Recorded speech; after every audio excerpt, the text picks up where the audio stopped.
Jadi jawaban yang tepat untuk nomor 10 adalah yang D.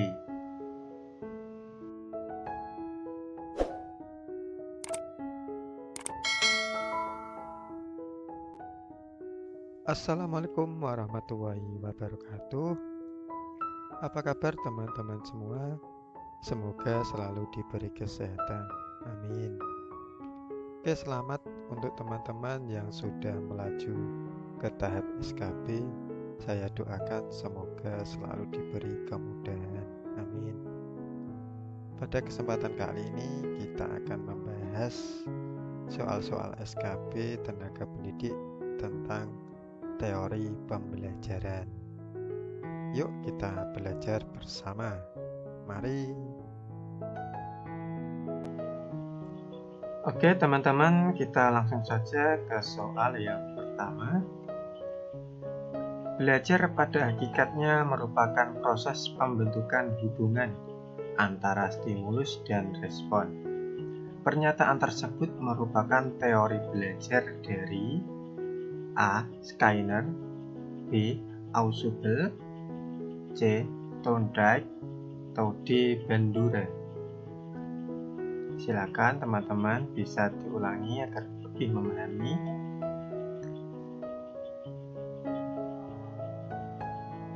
Oke, sudah ketemu jawabannya. Jawaban yang tepat adalah yang C. Thorndike.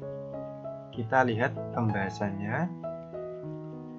Edward Lee Thorndike tahun 1874 sampai 1949 mengemukakan beberapa hukum belajar yang dikenal dengan sebutan Law of Effect. Belajar akan lebih berhasil bila respon siswa terhadap suatu stimulus segera diikuti dengan rasa senang atau kepuasan.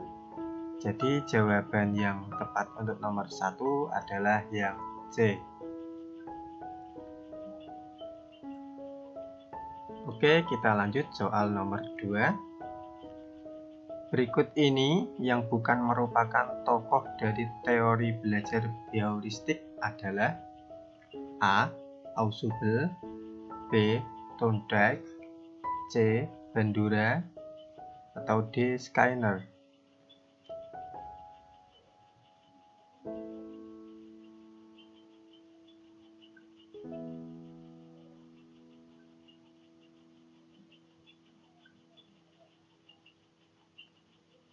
Oke, kita lihat jawaban yang tepat. Jawaban yang benar adalah yang A. Ausubel. Kita lihat pembahasannya. Yang pertama, 3 teori belajar tingkah laku atau behaviorisme, yaitu teori belajar dari Thorndike, Skinner, dan Bandura. Kemudian Edward Lee Thorndike tahun 1874 sampai 1949 mengemukakan beberapa hukum belajar yang dikenal dengan sebutan Law of Effect. Kemudian lagi Burgess Frederick Skinner menyatakan bahwa ganjaran atau penguatan mempunyai peranan yang amat penting dalam proses pembelajaran. Dan yang terakhir, Bandura mengemukakan bahwa siswa belajar melalui meniru. Jadi jawaban yang tepat untuk nomor 2 adalah yang A. Ausubel. Oke teman-teman, kita lanjut soal nomor 3. Seorang guru akan menyampaikan materi baru dalam kelas yang dia miliki. Sebelum memulai proses belajar mengajar, guru tersebut memastikan siswanya siap untuk mengikuti pembelajaran yang akan disampaikannya dengan memberikan aktivitas yang menarik perhatian siswanya agar dapat mengikuti kegiatan belajar mengajar. Langkah yang dilakukan guru tersebut termasuk salah satu penerapan dari teori belajar A. Brunner, B. Thorndike, C. Bandura, atau D. Skinner. Silakan teman-teman boleh diamati terlebih dahulu.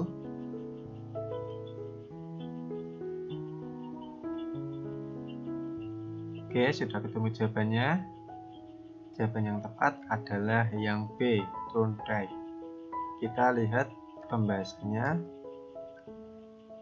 Langkah yang dilakukan guru tersebut adalah hukum kesiapan dari teori belajar turn right.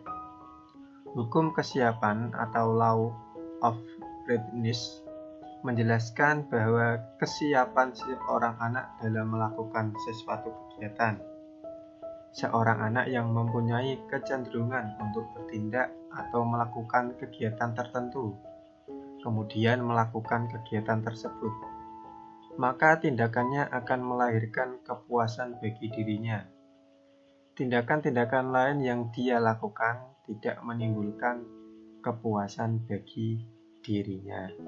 Jadi jawaban yang tepat untuk nomor 3 adalah yang B.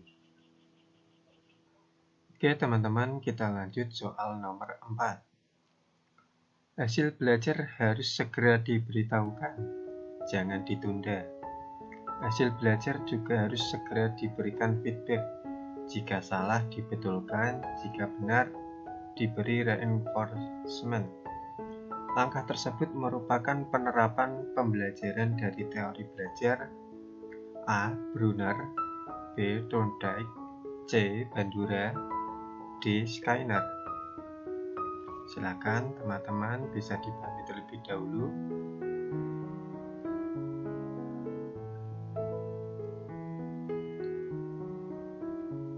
Oke, sudah ketemu jawabannya. Jawaban yang tepat adalah yang D, Skinner. Kita lihat pembahasannya. Hal ini sesuai teori belajar Skinner tentang penguatan. Terdapat dua jenis penguatan, yaitu penguatan positif dan penguatan negatif. Skinner menambahkan bahwa jika respon siswa baik atau menunjang efektivitas pencapaian tujuan, harus segera diberi penguatan positif agar respon tersebut lebih baik lagi, atau minimal perbuatan baik itu dipertahankan. Sebaliknya, jika respon siswa kurang atau tidak diharapkan, sehingga tidak menunjang tujuan pengajaran, harus segera diberi penguatan negatif agar respon tersebut tidak diulangi lagi dan berubah menjadi respon yang sifatnya positif. Penguatan negatif ini bisa berupa teguran, peringatan, atau sanksi, atau hukuman edukatif. Jadi jawaban yang tepat untuk nomor 4 adalah yang D. Oke teman-teman, kita lanjut soal nomor 5. Guru dalam menyampaikan pelajarannya harus memberikan metode-metode yang mudah untuk dipahami dan diikuti oleh siswa-siswanya. Hal ini dilakukan agar siswa lebih mudah untuk memilih metode mana yang akan diikuti dan diterapkan dalam mengerjakan soal-soal.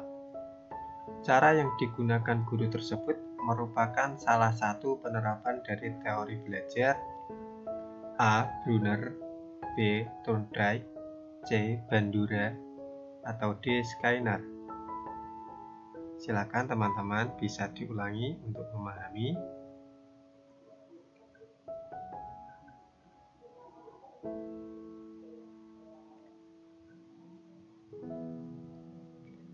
Oke, sudah ketemu jawabannya. Jawaban yang tepat adalah yang C, Bandura. Kita lihat pembahasannya. Bandura mengemukakan bahwa siswa belajar melalui meniru. Pengertian meniru di sini bukan berarti menyontek, tetapi meniru hal-hal yang dilakukan oleh orang lain, terutama guru. Jika tulisan guru baik, guru berbicara sopan santun dengan menggunakan bahasa yang baik dan benar, tingkah laku terpuji, menerangkan dengan jelas dan sistematik, maka siswa akan menirunya. Jadi jawaban yang tepat untuk nomor 5 adalah yang C. Oke teman-teman, kita lanjut soal nomor 6. Suatu tahap di mana siswa meninjau kembali dan meringkas apa yang telah dipelajari dan guru membantu membuat sintesis dengan melengkapi survei secara global terhadap apa-apa yang telah dipelajari siswa disebut dengan tahap A. Integrasi, B. Orientasi, C. Eksplitisasi, atau D. Informasi. Silakan teman-teman bisa diulangi untuk lebih memahami.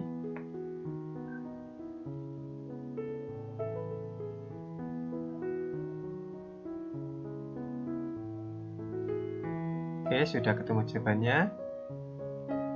Jawaban yang tepat adalah yang A, integrasi. Kita lihat pembahasannya.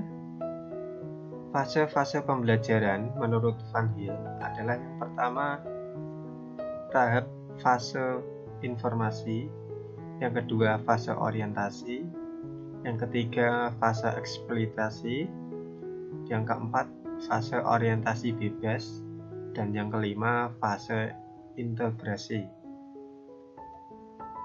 Penjelasan dari fase integrasi tersebut adalah siswa meninjau kembali dan meringkas apa yang telah dipelajari. Kemudian guru dapat membantu dalam membuat sintesis dengan melengkapi survei secara global terhadap apa-apa yang telah dipelajari siswa. Hal ini penting, tetapi kesimpulan ini tidak menunjukkan sesuatu yang baru. Jadi jawaban yang tepat untuk nomor 6 adalah yang A. Oke teman-teman, kita lanjut soal nomor 7. Suatu proses di mana seorang individu yang lebih banyak pengetahuannya membantu individu yang lebih sedikit pengetahuannya untuk menuntaskan sesuatu masalah melampaui tingkat kemampuannya disebut A. Penguatan, B. Zone of Proximal Development atau ZPD, C. Scaffolding, atau D. Reconciliation. Silakan teman-teman bisa diulangi untuk memahami kembali.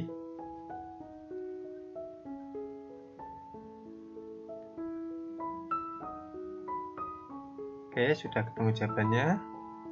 Jawaban yang tepat adalah yang C, scaffolding.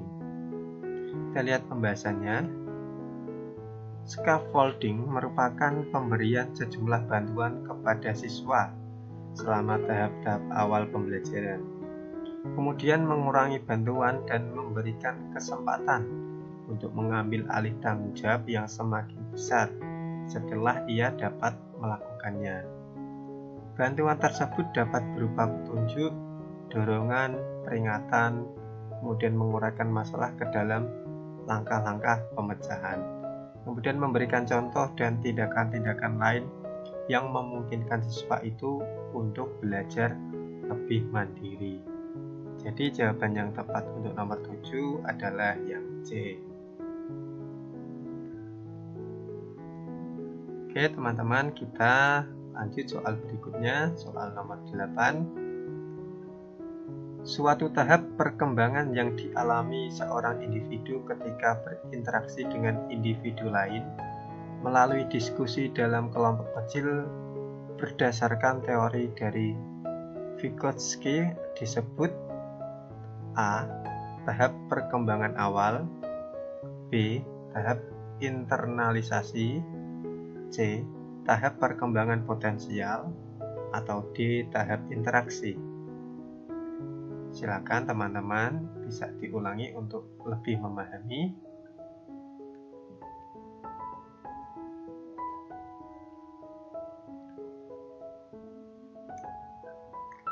Oke, sudah ketemu jawabannya.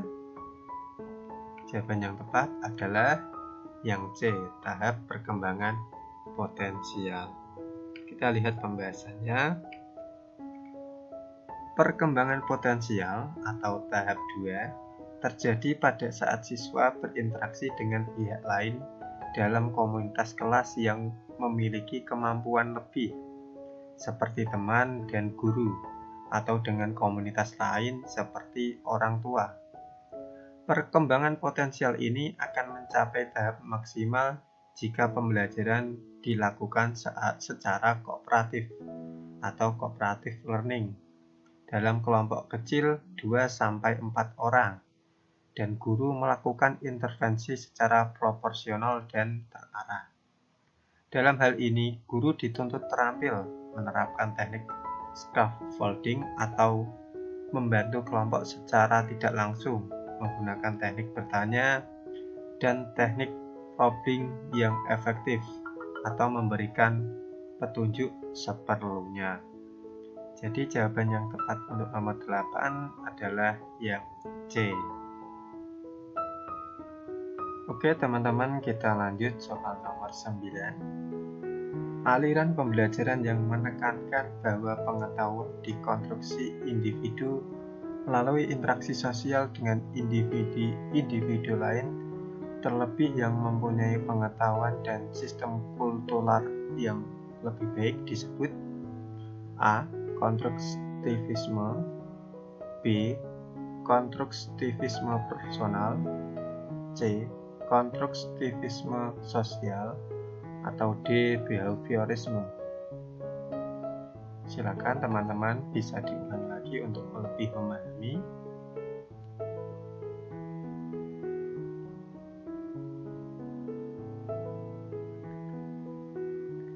Oke, sudah. Jawaban yang tepat adalah yang C, konstruktivisme sosial. Kita lihat pembahasannya. Hal ini sesuai dengan pendapat Lev Semyonovich Vygotsky, merupakan tokoh penting dalam konstruktivisme sosial. Vygotsky mengatakan bahwa siswa dalam mengkonstruksi suatu konsep perlu memperhatikan lingkungan sosial atau melalui dengan interaksi sosial. Jadi jawaban yang tepat untuk nomor 9 adalah yang C. Oke teman-teman, kita lanjut soal berikutnya, soal nomor 10. Peristiwa atau proses mengaitkan objek baru dengan konsep yang telah ada melalui identifikasi perbedaan disebut A. Asimilasi, B. Interaksi, C. Ekuilibrasi, atau D. Akomodasi. Silakan teman-teman bisa diulang lagi agar lebih paham.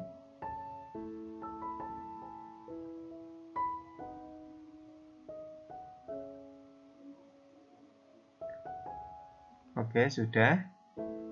Jawaban yang tepat adalah yang D, akomodasi. Kita lihat pembahasannya. Asimilasi, akomodasi, ekuilibrasi, dan interaksi merupakan teori belajar Piaget.